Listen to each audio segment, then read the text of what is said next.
How's it going, Diablo friends? So this is an updated video on the new Tal Rasha ring, which came into the game yesterday, and initially we thought it would be 75%.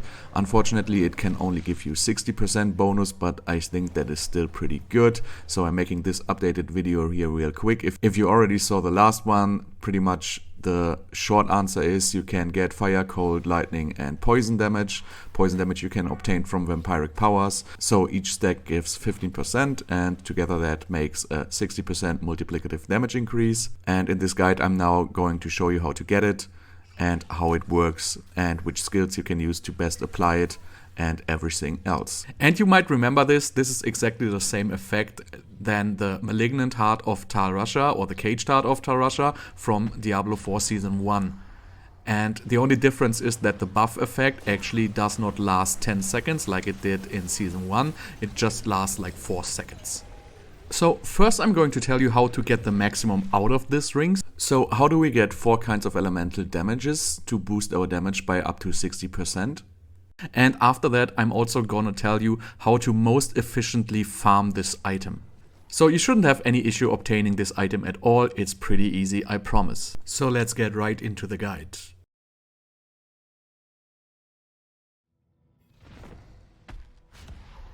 To get the maximum bonus of 60%, we have to deal 4 different kinds of elemental damage.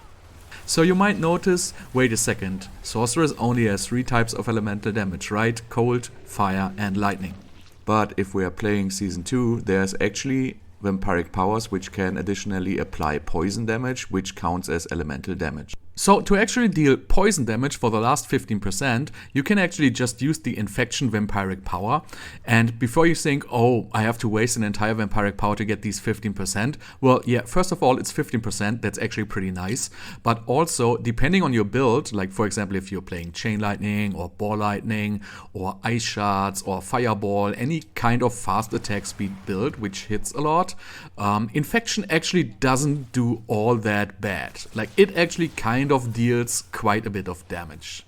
And the way that the Tal Rasha ring works is you don't have to refresh every single element, it will be enough to refresh one element. So as long as you attack like once every 4 seconds, you can just use your main effect to refresh this attack.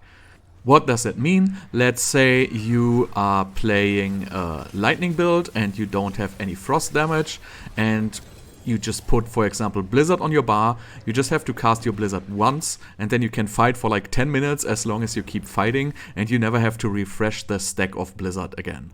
Unless you are not dealing damage for 4 seconds, and if you don't deal damage for 4 seconds, you will pretty much have to reset the Blizzard stack again. So let's talk about how to actually apply all the 4 kinds of elemental damage, because there's actually some skills which do not apply elemental damage, even you might be thinking that they do. So let's start with fire. If you're playing a fire build, obviously your damaging spells are going to apply fire damage, so we don't need to talk about this. If you're not playing a fire build, don't worry. In 99% of the cases you will be using Flame Shield, and Flame Shield does apply fire damage. And also in a lot of builds you will be using the Firebolt enchant and that counts as well.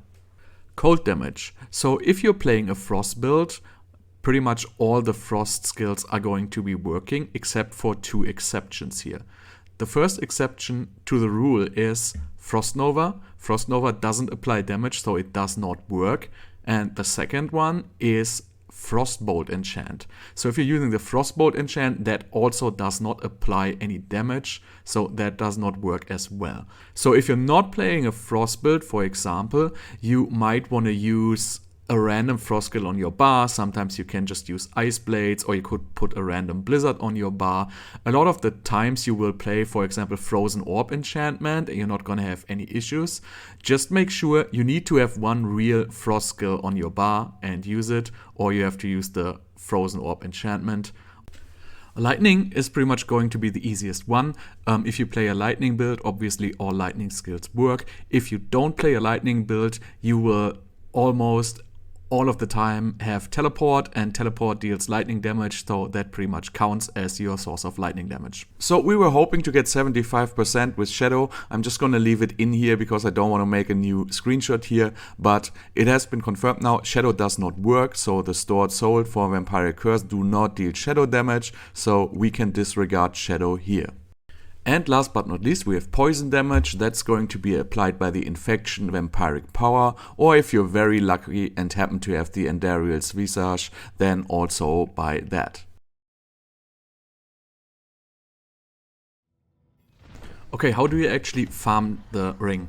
The ring is going to be dropping off Varshan starting from World Tier 3, so just teleport to the Tree of Whispers waypoint, and the dungeon is right next to the Tree of Whispers. If you are solo farming this, you're going to waste a lot of time and materials. You will need materials which are being dropped from world bosses and from Legion events to summon Varshan. And you're going to need 1 Gurgling Head, 1 Blackened Femur, 1 Trembling Hand and 1 Malignant Heart. These are going to be pretty easy to obtain, and also you can go to the Alchemist in town and actually transmute these materials into each other if you have too much of one kind and if you are missing some of the other kind, for example. Then, to be most efficient, you want to do this in a 4-man group rotation, because then you actually just going to need 1/4 of the materials to kill Varshan, and also it's going to be much faster to kill it in a group of 4 people.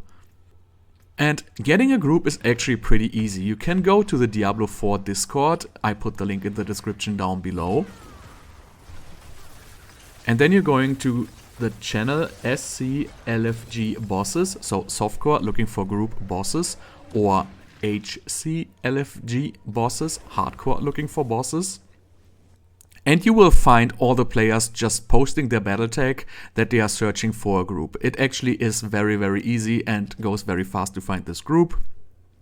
And most likely you're not gonna have to do more than 2 or 3 rotations to find a good ring. Maybe if you want to min-max a perfect roll with 15%, it's gonna take a little bit longer, but in general I think you probably will have this ring within maximum of 1 hour of farming.